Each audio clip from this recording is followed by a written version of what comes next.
a hacer lamentablemente yo de moderador porque María José Herrera tuvo un problema personal y no pudo venir. Así que tengo los dos extremos al lado. Uno es lo bueno y lo malo. No, eso está en el medio.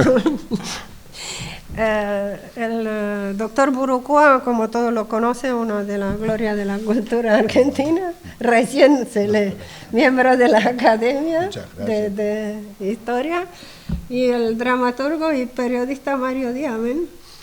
Y pensando por qué están los dos, es porque Gastón estudió un poco la obra de Celi sin conocerlo y sin tener una relación con él.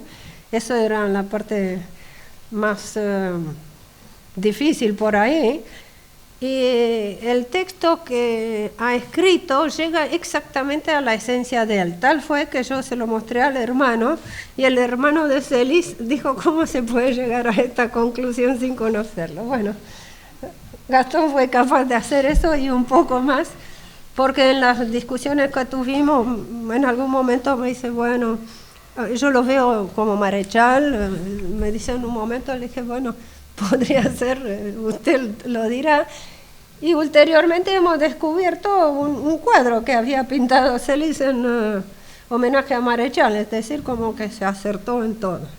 En cuanto a Mario, es el amigo del alma, creo, ¿hace cuánto? ¿30 años que se conocieron? Sí, en el año 79. ¡Wow! Justo.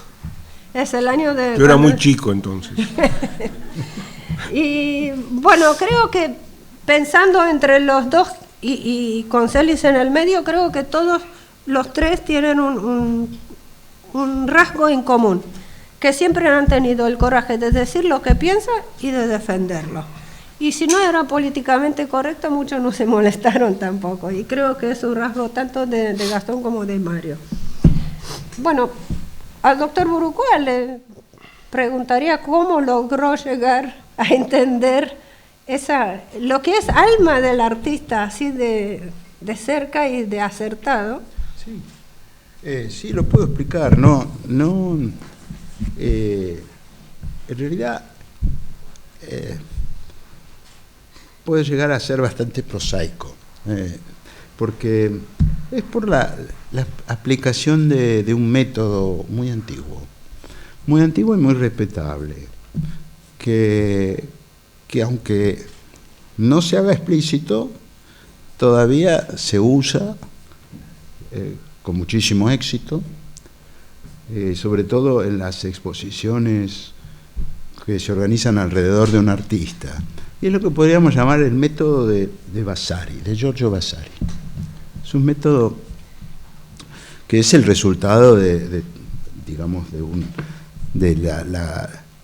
la convergencia y la condensación de muchas búsquedas estéticas y de mucha reflexión alrededor del fenómeno del arte en la Italia del Renacimiento. Vasari recoge juicios, opiniones y escribe ese monumento.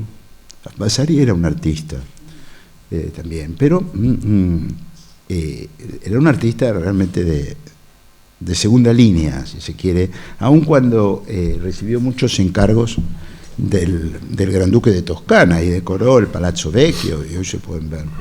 Pero si hoy sobre todo recordado Vasari, es más que nada porque escribió esa obra monumental que son las vidas de los famosos arquitectos, pintores y escultores desde el 1300 hasta su época. Una anécdota para ver ¿cómo podría decir? La importancia o la poca importancia que sus colegas le asignaron como artista, es que hizo en Roma, por encargo del Papa, una sala que pintó en el Palazzo dei Conservatori, que pintó en 100 días, ¿no? Cubrió de frescos una sala inmensa. Entonces a Miguel Ángel parece que le dijeron: esto Vasari lo hizo en 100 días. Y Miguel Ángel dijo, se ve. Sí ve. Bueno, entonces, y eso es un poco, quedó ese estigma. Pero bueno, de todas maneras, creo que habría que, si uno va hoy al Palazzo Vecchio, quizá lo viera con otros ojos. La cuestión es que es indiscutible que él fundó la disciplina de la historia del arte. Eso es indiscutible. Y todavía es tan monumental esa obra, a pesar de muchísimos errores cronológicos, de apreciación que tiene, pero es tan, ¿cómo puedo decir?, tan llena de significado, de sentido, que hay desde el año 1900 hay una revista que se llama Los Estudios Vasarianos, y se publica un volumen por año, y siempre hay algo que decir nuevo sobre él. Entonces, lo que yo apliqué es el método vasariano. Y debo decir lo siguiente, que cuando fue Tamara la que me convenció de estudiar a Pérez Ellis, yo tenía muchos prejuicios sobre Pérez Ellis. Porque, bueno, saben que la fortuna crítica de Pérez Ellis no ha sido pacífica. No. Ni recta. Ha estado cargada de tensiones y por cierto que como no es el periodo al que yo me dedico, yo me dedico al arte del siglo XVI y XVII, conocía poco de Pérez Ellis, poco, y nunca me había detenido a reflexionar. Y entonces cuando Tamara me hizo la propuesta, me dije que era una buena ocasión para revisar los papeles de Pérez Ellis, y seguí los dos principios vasarianos. El primero es un punto de partida que es suponer que en la obra de todo artista uno va a encontrar coherencia vital y coherencia estética desde sus comienzos como artista hasta el fin, que tiene que haber una coherencia. Lógico que eso no excluye la posibilidad de cambios, de transformaciones, inclusive de ruptura, pero aún la ruptura para Vasari tenía que poder explicarse por las condiciones iniciales, digamos así, de esa vida. Y eso es un principio muy interesante, coherencia vital y estética. Y el segundo es que todo artista se inserta en una red de personas, ¿sí?, que son en primera instancia otros artistas, pero también pueden ser hombres de letras, poetas, pueden ser políticos, comitentes, ¿sí?, y en el mundo contemporáneo son lo que podríamos llamar los galeristas, es decir, los agentes del mercado, los críticos de arte. Y Vasari también, aparte de la búsqueda de una coherencia, insistía en que, conociendo esa red de personas, ideas y prácticas que se anudaban alrededor de la figura de un artista, se llegaba a comprender mejor la obra, qué es lo que el artista había hecho, y cuál era su papel en algo que Vasari vio como un proceso secular, que es el del arte italiano del Renacimiento, ¿no? Un proceso único para Vasari, lo sigue siendo, fuera de serie, que recuperó para las artes plásticas aquella grandeza que había tenido en la antigüedad, en el mundo antiguo. Así que eso fue, yo apliqué esos dos principios. Y hay que actuar entonces con el método histórico también del propio Vasari, que es, primero leerse lo que la crítica que ha habido alrededor del artista, es decir, lo que se ha dicho de la obra del artista, la mayor cantidad de fuentes posibles en este sentido, es decir, ver quienes nos antecedieron en el estudio del artista, qué encontraron y qué dijeron, porque si no, uno corre el riesgo de descubrir la pólvora, que no. Eso es muy importante, y además establece uno un diálogo tácito con esos críticos que nos han precedido. Eso es un punto fundamental. Y yo creo que, gracias a Tamara, que puso a mi disposición todo lo que ella había reunido en esta, o digamos, esta aventura crítica de Pérez Celis, yo pude tener acceso a los textos principales que se habían escrito acá, en la Argentina y en Francia. Así que después puedo mencionar a todos los autores de quienes aprendí muchas cosas, desde Esquirru, Rafael Esquirru, hasta Fabián Levenlick, por poner, y María José Herrera, que lamentablemente no ha venido, pero tiene un texto muy importante sobre Celis, y bastante reciente, del 2001, si menos recuerdo. De la tribuna. Después, bueno, lo que hay que hacer es, yo creo en el principio también, en otro principio que viene de más lejos, viene de la antigüedad, que lo enunció Horacio, ¿no?, en su arte poético, que dice, como la pintura, la poesía. Y no podría cambiarlo y decir, como la poesía, la pintura. Porque que hay una relación, ¿no? Hay que buscar la relación entre la pintura y la poesía de una época, y se comprenden muchas cosas. Lo cual no quiere decir una correspondencia biunívoca, pero es importante esa conexión. Entonces, hay que ir para eso a las lecturas de Celis. A mí, tengo una manía personal con las bibliotecas de los artistas. Es decir, no solamente la biblioteca técnica, la biblioteca artística, que por lo general suelen ser también importantes para entender la forma de trabajo, ¿no?, la forma de abordar la imagen, sino también las otras lecturas, precisamente las lecturas del mundo poético, del horizonte de la literatura. Eso me parece que, y también de la filosofía, ¿no?, ayuda mucho. Porque en el caso de Celis, me parece haber mostrado hasta qué punto las lecturas, sin conocerlo, hasta qué punto su biblioteca era importante para él. Después los textos mismos de Celis, que son, básicamente son dos, pero son textos de una gran belleza, y también me parece que son claves para entenderlo. Y luego sí, tratar de, con todos estos materiales, tratar de hacer un relato y llegar a alguna fórmula provisoria, siempre provisoria, alguna fórmula que pudiera sintetizar ese perfil trazado a partir de estos elementos.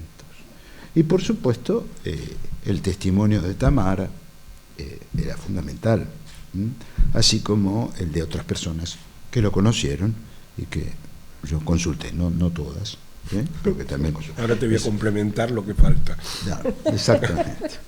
Y entonces ahí una cosa que me llamó la atención muchísimo es que la relación de él con ciertos poetas era explícita, ¿no? O escritores. Por ejemplo, con Guiraldes había un cuadro de homenaje a Guiraldes, y aparte cuando él recorre la Pampa con De María, se lleva el don Segundo Sombra consigo, ¿no?, cuando recorre la Pampa. Así que eso era muy explícito.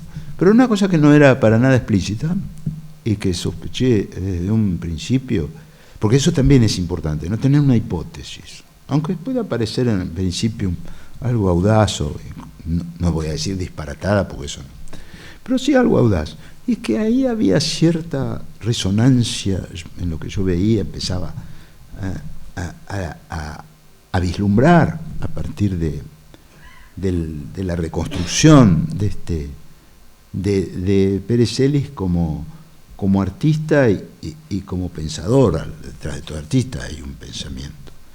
Y es que me parecía que había una convergencia con la actitud, el ademán, podríamos decir, básico de Leopoldo Marechal. Era una intuición. Y después traté de ver eso, y si eso era posible, y empezaron a despuntar algunas pruebas muy tímidas. Y me animé a decir que ahí había una resonancia, sí, es decir, moverse juntos, ¿no? Y después Tamara, que a partir de ahí, a ella también le pareció que era pertinente esta asociación, si no, no creo que lo hubiera hecho. No, Y sí, se puso a investigar en el archivo de Pérez Celis y encontró muchos eslabones claros y explícitos sobre la relación entre Pérez Celis y Marechal, directamente, o las lecturas que había hecho de Adán Buenos Aires y del banquete de Severo Arcángelo, por lo menos eso, convino eso. Pero al final, bueno, ya que tengo esa plataforma de pruebas, procuro mantenerme bastante positivista en algunos aspectos en cuanto en lo que se refiere al trabajo histórico. Digamos que intenté un salto temerario, y es relacionar el último Pérez Celis, sobre todo, con la que es quizá una pequeña obra, pero si ustedes me disculpan, y creo que Graciela Maturo que es una gran conocedora de la obra de Marechal, gran conocedora, yo creo que es la gran crítica de Marechal, ¿no? Creo que coincide conmigo, si no deciden que es la mejor obra de Marechal, es una cúspide de la literatura de Marechal, que es un soneto. Un soneto, después, si viene el caso, lo leemos. Un soneto a la manera de San Juan de la Cruz, diría, casi. Tiene esa inspiración, ¿no? Es realmente una pieza notable. Y no sé si Celis lo leyó alguna vez, pero sobre todo las últimas obras de Celis me parece que tocan también esa cuerda que tiene que ver con la tradición mística de la poesía española del Siglo de Oro, y que Marechal retomó este impulso místico. Yo conocía la forma en que él había vertido ese impulso místico a la prosa en el banquete de Severo Arcángelo, sobre todo, que es el más simbolista de sus textos. Pero cuando conocí este soneto, gracias a Ricardo Ibarlucía, él me hizo conocer esta maravilla, ¿no? Entonces, creo que, en fin, eso es. Ahora le vamos a preguntar a Mario si él leyó el texto del anarquismo espiritualista de Celis, y él le parece como que está sentado. ¿Qué pregunta? No, yo no leí el texto. No, bueno. No lo leí. Pero conocí al Celis anarquista.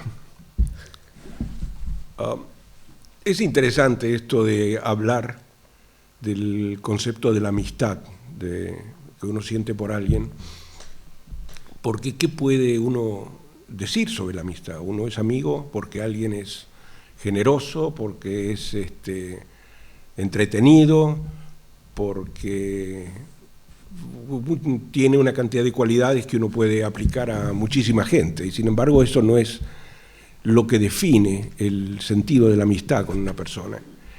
Y yo creo que lo primero que nos atrajo a Celis y a mí, además del amor a la pasta y el amor a las mujeres y el amor no a Boca, fue un sentido de ser extremadamente independientes ambos. El hecho de no estar inscritos en ningún movimiento en particular, el hecho de ni siquiera considerar que esto era relevante. A mí me lo presentó Schirru a fines de los años 70, cuando yo estaba a punto de viajar a Estados Unidos como corresponsal de Editorial Abril.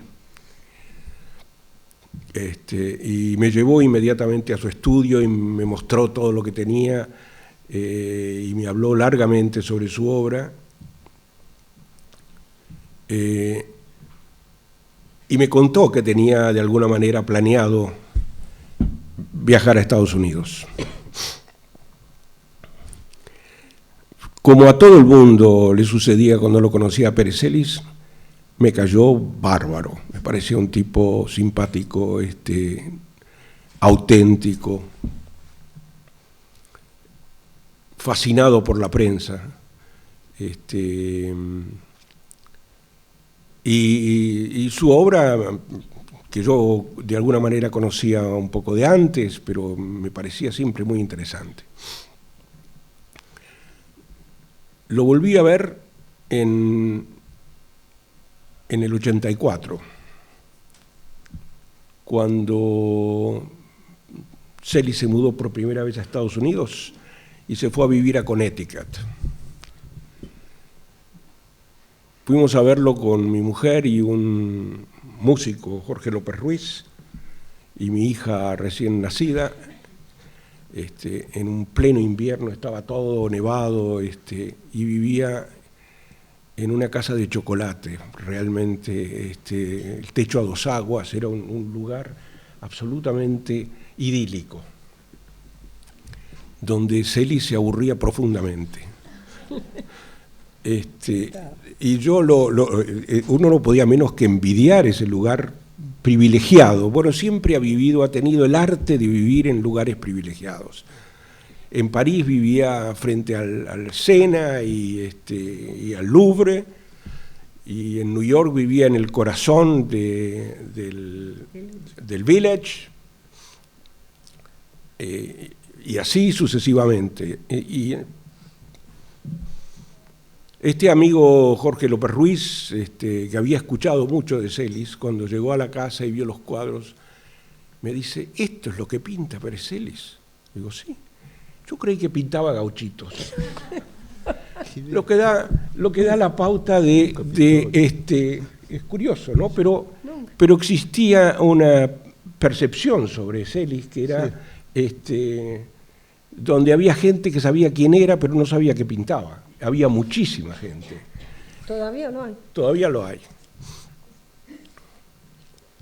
Y cuando se mudó a Nueva York, nos hicimos realmente entrañables. Yo puedo decir que lo conocí de entrecasa, no en esta visión exterior y vinculada a su arte, a sus lecturas, sino francamente de entrecasa. Lo he visto infinidad de veces pintar, lo he visto pensar, lo he visto abordar la obra, y es una experiencia realmente muy interesante, porque existe en esta relación entre artistas de diferentes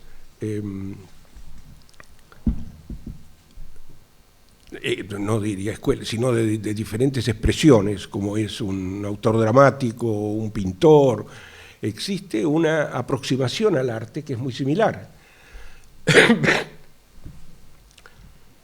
Yo digo que escribo sin tener una idea muy clara de qué es lo que voy a escribir, ni de qué trata la obra, ni cómo va a proseguir, ni mucho menos cómo va a terminar, y la forma de Celis de abordar sus cuadros era muy similar. Él comenzaba a pintar como un músico de jazz improvisa, sin una idea clara de qué era lo que se proponía plasmar en ese cuadro. Una idea anárquica, digamos. Claro, pero es muy común en el arte esto, excepto los pintores del Renacimiento, que pintaban figurativo y pintaban además por encargo. Esto era particularmente posible en el arte abstracto. Palabra con la que Celis luchó toda su vida, debo decir. Nunca logró decir abstracto correctamente. Decía abstracto. Yo soy un pintor abstracto. Va a venir, va a venir. No, bueno, era uno de sus encantos. Sí. Vos me preguntabas en algún momento por qué existía este romance entre Celis y la prensa. No, sí. Y yo creo que no era solo con la prensa, Celis era un gran seductor en el sentido menos agresivo de la palabra. Era un seductor, era un tipo que era físicamente atractivo, y le encantaba a la gente, amaba a la gente, y entonces el interlocutor lo percibía. Y además se abría a todas las posibilidades, y si un día lo llamaban para que fuera a una entrevista en una radio de Calamuchita, él iba ahí pacientemente y trataba a la gente de la radio de Calamuchita como si se tratase del New York Times, con ese mismo respeto, con esa entrega, con esa necesidad de comunicar qué era lo que hacía. Tenía algunas frases que eran muy revelatorias o reveladoras de lo que él ha hecho con su pintura. Él decía: todo estilo es una cárcel. Lo cual es cierto. Él era, si uno mira el conjunto de la obra de Celi, se da cuenta de que cada lugar lo influía de una manera distinta, y él no tenía ningún empacho en cambiar y en experimentar con formas diferentes, ni sentía una particular lealtad a cierta forma. Y es interesante lo que observabas, que pese a todo existe una gran continuidad en lo que él hace. Pero era siempre una sorpresa ver lo que hacía. Yo creo que esa cualidad uno tiene que... Es una cualidad importante en cualquier artista, la capacidad de sorprender. Entonces y además la influencia que en él tenía el paisaje, cuando decía que La Pampa lo había llevado a hacer una pintura llana y horizontal, que New York lo había influido hacia hacer una pintura vertical, y todo esto no era ni demasiado pensado ni demasiado deliberado, era una actitud espontánea. Yo lo he visto empezar un cuadro de cero y preguntarle a veces, como era muy divertido, y nos divertíamos mucho y ironizábamos constantemente. A mí me divertían los nombres que le ponían los cuadros. Bueno, con los nombres pasa una cosa. Y yo le decía: es una pérdida de tiempo ponerle ese nombre, deberías ponerle ese cuadro, su pregunta no nos molesta, por ejemplo, o tratar aquí, digo, y eso va a traer una cliente, en lugar de ponerle espectro del alma, digo, eso no. Entonces, era muy interesante verlo. Pintaba rápido, a veces hacía bocetos y a veces iba directamente a la tela, y se sorprendía tanto como el propio espectador se sorprendía de su arte. Y ese entusiasmo casi infantil que sentía por lo que hacía tenía que ver con ese proceso de descubrimiento. Y otra cosa que siempre solían preguntarle los periodistas, le decía: lo suyo es una búsqueda. Y él decía: no, lo mío no es una búsqueda. Dice: uno busca lo que sabe que existe, pero yo no sé lo que existe. Entonces no tiene nada que ver con la búsqueda. Decía también que a diferencia de la ciencia no había progreso en la pintura, sino que la pintura era lo que era a partir de cada artista, y que uno no podía decir que ha habido un verdadero progreso en el conocimiento del arte o en el desarrollo del arte, de la misma manera que podía decir que había un progreso y una profundización en la física atómica. Es decir, el arte es una sorpresa, un descubrimiento. Creo que sufría bastante lo que yo creo que era definitivamente una gran envidia de parte del ambiente artístico y particularmente de cierta intelectualidad, si de esa manera puede definirse, que resentía por sobre todo la popularidad de Celis, porque las exposiciones de Celis eran multitudinarias. La que hizo en el Palais de Glace, se caía de gente. Era bueno, como... en la Biblioteca Nacional, 300.000 personas. Entonces, La del 1990. De tributo.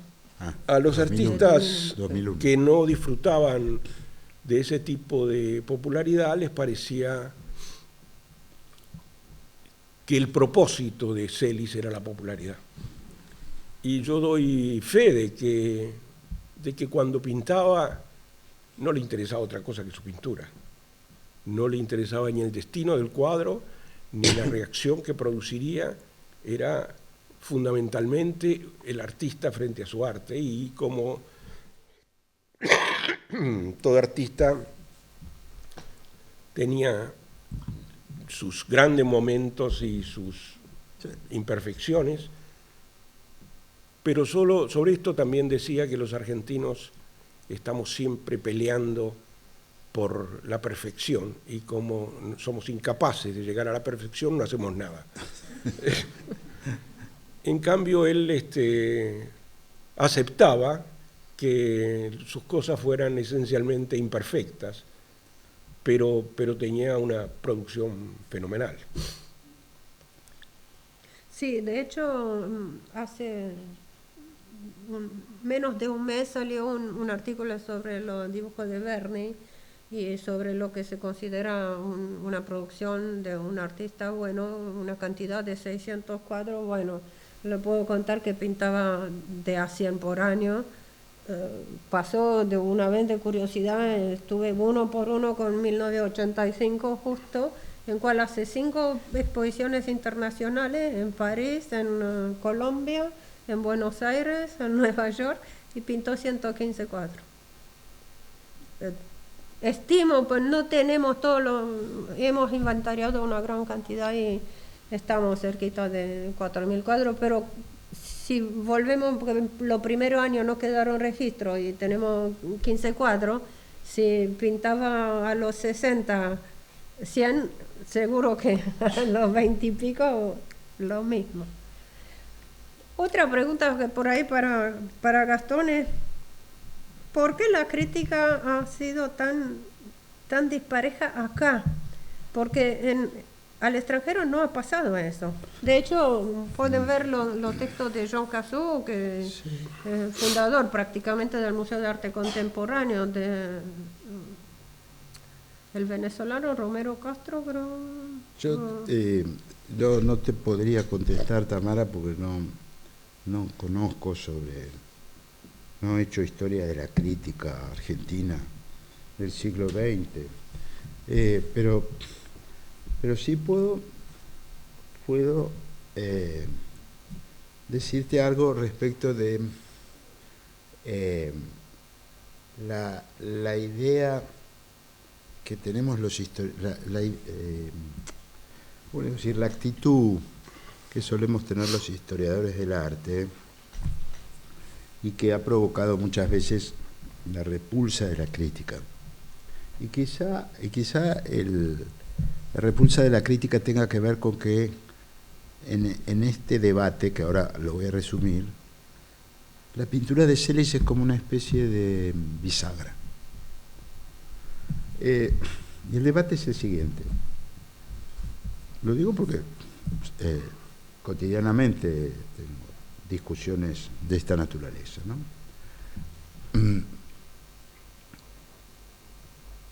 Por ejemplo, ha habido 2 exposiciones acá en el centro, en la Fundación OSDE. Una está actualmente, se la puede ver, y la otra es una exposición que hubo hace 3 años, si mal no recuerdo, sobre Fortunato La Cámara. Sí. Fortunato La Cámara y Cónsolo ahora. La coincidencia es que los dos son 2 grandes pintores de lo que podríamos llamar la escuela de la Boca. Sí, sí. Y en las 2 exposiciones se colocaba en el centro de la muestra y de la reflexión que la muestra suscitaba en quienes habían hecho la curaduría algo que es un gesto muy de historiador del arte. Bueno, María Teresa Constantín tiene esa formación, ¿no? Y aunque no sea ella la curadora directa, creo que los curadores que elige tienen también esa idea, ¿no? Y es esto que venía, en lo que he insistido, apenas, Tamara, me hiciste la primera pregunta, y es que es importante reconstruir el mundo intelectual del artista, porque vos has dicho, Mario, que yo quiero, por eso, La Pampa le enseñó el horizonte, ¿sí? Nueva York le enseñó la vertical. Quizá París le enseñaba esos techos, sí, sí. Que obsesivamente... Las diagonales. Claro, sí. Ahora, esa es una reflexión de él. Es una definición de él. Una definición de él. No es trivial, digamos. Y denota a un hombre que reflexiona bastante. Es decir, por ahí, en su relación con una obra particular y directa, cuando se ponía a trabajar, podía basarse muchísimo en su intuición, desde ya. Pero había una reflexión por parte de él. Y las lecturas se incorporaban a este tejido. Es lo que pienso. Porque, por lo general, los historiadores del arte somos acusados de intelectualizar al artista. Lo convertimos en un intelectual, cosa que forzosamente no sería. Yo coincido que un artista no tiene por qué ser un intelectual, no tiene por qué ser abordado como un intelectual, pero que hay en él, algunos sí, los conceptuales, por ejemplo, es obvio que, o un artistazo como Grippo, también es la dimensión intelectual en él es una cosa fundamental, o Leonardo, bueno, para irnos más atrás, es obvio que sí. Ahora, no tiene por qué esa ser la llave maestra, ni tenemos por qué colocarlo en la constelación de los intelectuales, como la entendemos ahora. Pero tienen un mundo intelectual muy poderoso. Son gente que están despiertas a todo lo que ocurre a su alrededor. Yo te diría que en el caso de Celis, que no diría que ha sido un hombre de profundas lecturas, no era un intelectual en ese sentido, pero tenía una extraordinaria capacidad de definir, yo pienso que a posteriori, sí, lo que hacía y de por qué lo hacía, y una comprensión muy original del arte. Y esto te digo que no venía ni de sus lecturas ni de sus investigaciones, era una cosa muy espontánea. Yo te comentaba en una parte que cuando Celis vivía en Miami, yo lo traje algunas veces a la universidad a dar una charla y después llevaba a los estudiantes de periodismo al atelier de Celis, donde podían correr entre sus cuadros y luego entrevistarlo. Y las definiciones de Celis siempre me parecieron interesantísimas y no venían de un caudal cultural muy profundo, venían de una intuición muy especial sobre el arte, que creo que es aún más valiosa. Y hablando de intelectuales, creo que si hay un género de artista que no necesariamente debe ser intelectual, son los pintores. He conocido pintores realmente brutos, que eran gente de un gran talento, porque es otro lenguaje, es un lenguaje que no tiene que ver ni con la palabra ni con el pensamiento. Sí, ahora... Pero si vos mencionabas las cosas que Celis escribió él mismo, o las cosas que él decía sobre el arte en particular, y siempre tenían una cualidad de ser espontáneas, intuitivas y bastante claras. Claro, pero siempre, imagínate, un hombre que decía estas cosas entre los 40 y los 60, digamos, sí, las habrá dicho, eso.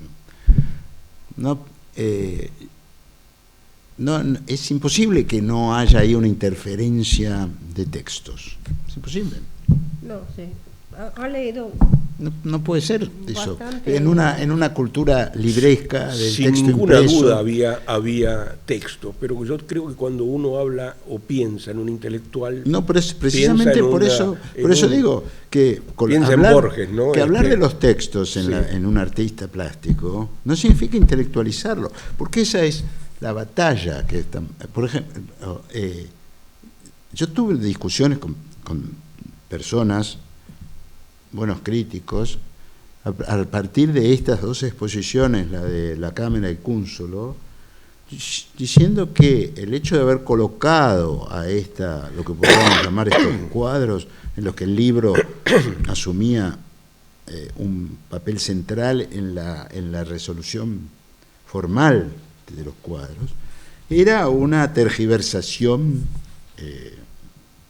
inadmisible del hacer artístico. Bueno, eso es lo que a mí no me parece. Si ustedes vayan a ver la de Cúnsulo, el gran cuadro es un cuadro en el que hay 4 libros. Ahora, ¿por qué Cúnsulo puso esos libros? Que por supuesto no son libros caprichosos. Es obvio que pertenecían a la biblioteca de Cúnsulo, que Cúnsulo los había leído, les interesaban. Los pone. Entonces, ¿por qué no hacer de ahí No, sin duda, mira, si posible... vos tomás el trabajo que él hizo sobre Hojas de hierba de Walt Whitman, que para mí es un trabajo extraordinario. O el del bueno, trabajo de yo Levis. no diría que Celis era una autoridad en la obra de Walt Whitman. No, para nada. Pero la comprensión que se refleja a través de él ilustró Hojas de hierba sobre la traducción de Borges. Sí. La profundidad que tiene ese trabajo con relación a la obra de Whitman es admirable. Y entonces en este sentido quiero decir que no es un intelectual clásico, no es un estudioso profundo, pero que tenía esta inteligencia natural, este instinto hacia el arte que era muy admirable. Bueno, les voy a contar algo de los títulos, ya que él dijo que ponía títulos así. Ahora que inventaré casi 3.000 monedas de cuadro, es muy interesante. Con los títulos, siguiéndolo, te das cuenta qué leyó, cómo se sentía, en qué tenía interés, por dónde estuvo de viaje. Es decir, se podría escribir un libro partiendo de los títulos de los cuadros y sus cambios. Y sus cambios, sus evoluciones, sus ideas. Por ejemplo, lo que me pasó con Leuboco, que Leuboco se dice, ¿no? Dice, ¿qué será eso? Porque piensen en Leuboco, ¿se acuerdan de la flecha? Un día dije, ¿qué será esto? ¿Estará mal escrito? Entonces puse en Google y ahí descubrí que Leuboco es la tumba del cacique Mariano Roja, que se llama Mariano Roja.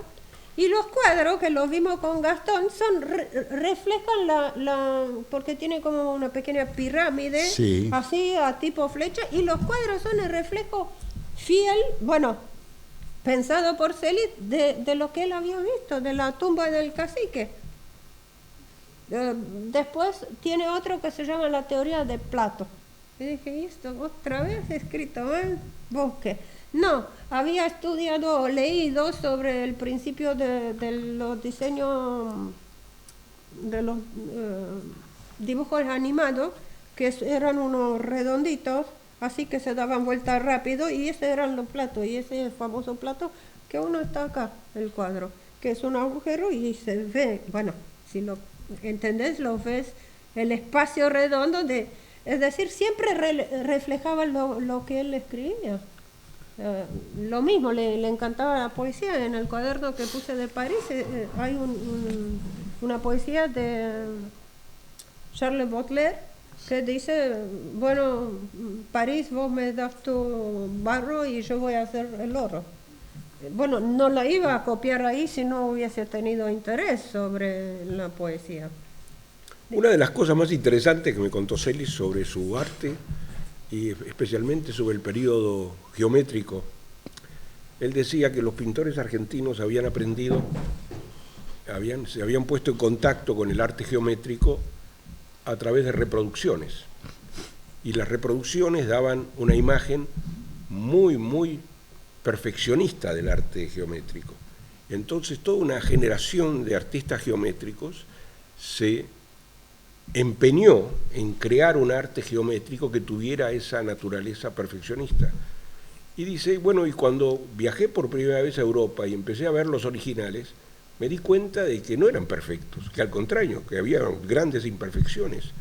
Quiere decir que todo un movimiento de arte geométrico en la Argentina se basó esencialmente en una mala interpretación de ciertas figuras de la pintura. En un equívoco. En un equívoco. En un equívoco. Pero bueno, eso también es una vuelta de tuerca que lo hace es muy una historia interesante. maravillosa, es casi borgiana. Lo hace muy interesante, ¿no? Porque denota, por ejemplo, un rasgo importante, creo, no solo de la cultura pictórica, sino de la cultura argentina en general, que es esta transmisión mediante los libros, ¿no?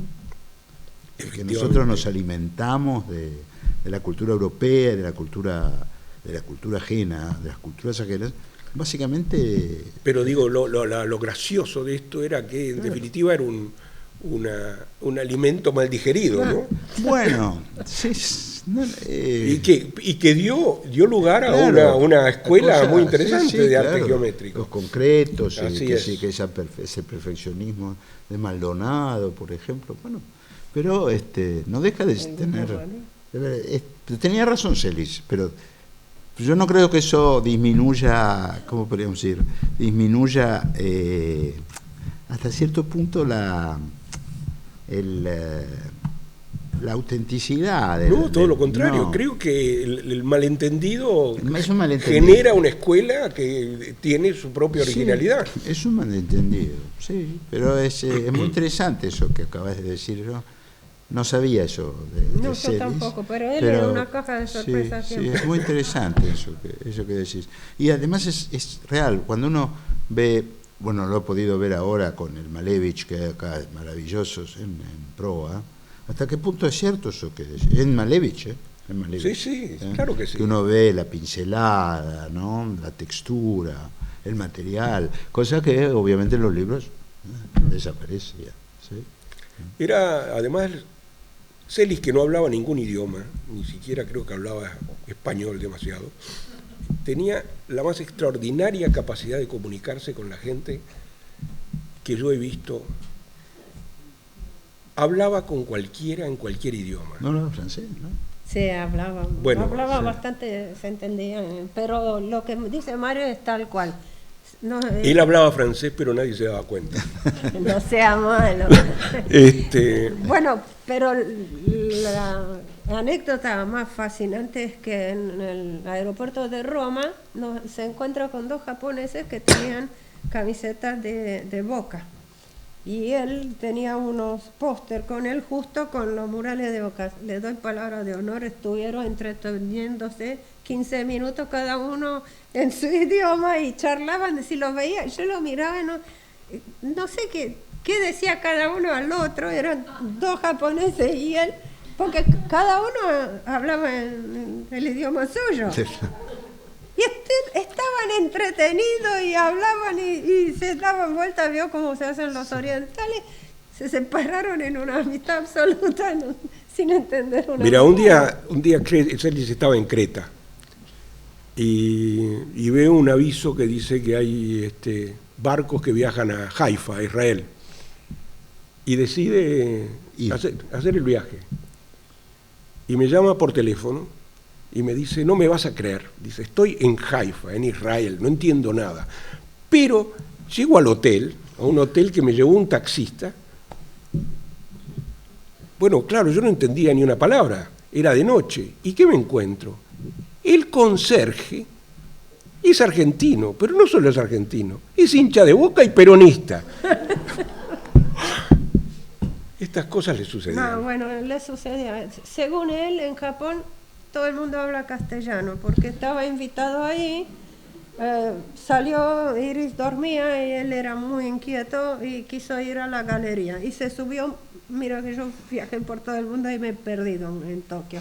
Se subió al tren y cuando salía, no sé cómo se bajó en Ginza ahí, se dirigió hasta el primero que encontró a la derecha y le mostró y dice, ¿habla español? Sí. ¿Quiere ir a el lugar? Sí. Mi hermana dice, trabaja ahí. Y era en la Galería Sanyo. Y de ahí sacó la extrema conclusión que en Japón mucha gente habla español. Pero tenía su estrella. No, uno lo veía en reuniones donde veía gente que obviamente no hablaban ningún idioma que Celis conociera y sin embargo estaban ahí largas conversaciones. Generalmente él empezaba hablando de Boca, y que era la única, Boca era lo único que podía a él hacerle abandonar las tentaciones más grandes. Sí. Si había un partido de Boca, no importa quién, si estaba el embajador, si estaba un comprador importante, él tenía que ir a ver el partido. Eso también deberías estudiarlo en su comportamiento artístico. No, yo no soy de Boca. Ahora pero, me cuenta recién ahora que no es de Boca. No soy de Boca, no. Pero, no será de River. Pero bueno, tenés que admitir que hay gente que no es de nada. Pero sí, es verdad. Ese es otro mundo, ¿no? Que habría que explorar, sobre todo en el siglo XX. Mira, es la relación de los artistas con el deporte. Contar algo que... Desde Delaunay en adelante. Sí. Bueno, pero eso explica también, esta cualidad de Celis, ¿no? Explica también su popularidad, la relación con la gente, Yo creo que la gente lo percibía como un igual y no como alguien que está ahí en un trono o un intelectual cuyo arte es incomprensible. Y debo reconocer que para mucha gente que iba a sus exposiciones su arte era incomprensible. Y sin embargo encontraban esa afinidad que se transmitía a través de la personalidad de él. Es uno de esos pocos y escasos artistas que tocan algo en la emoción de la gente que los hace propios. Y es una cualidad muy poco frecuente. Bueno, hay un paralelismo otra vez con Marechal, ¿no? Sí, claro que sí. Marechal es muy complicado, pero sin embargo tiene un altísimo... Así es. Hay una altísima capacidad de comunicación con los lectores. Sí. Sí. Otro que admiraba era Sarmiento. ¿Ah, sí? Sí. Sí, además él cuenta que, bueno... Eso no lo detecté, ¿ves? Es interesante, es muy interesante. Y Bach también le gustaba para su conocimiento. Sí. Son un medio alma gemela en algunas cosas. Así que Sarmiento le interesaba mucho. Sí. Siempre lo defendía y decía que, bueno, uno de los problemas que había en Argentina que no lo apreciaban suficientemente a Sarmiento. Bueno, lo voy a liberar. Si alguien tiene ganas de preguntar algo, ¿está incluido en el precio de la entrada? Bueno, lo mejor que pueden hacer es revisar la obra de Pérez Celis bajo esta nueva luz y entender lo importante que ha sido él como artista. Sí, yo puedo decir que los tenía, como les dije, prejuicios. Tienen todavía, hoy en día. No, pero que yo los tenía. Ajá.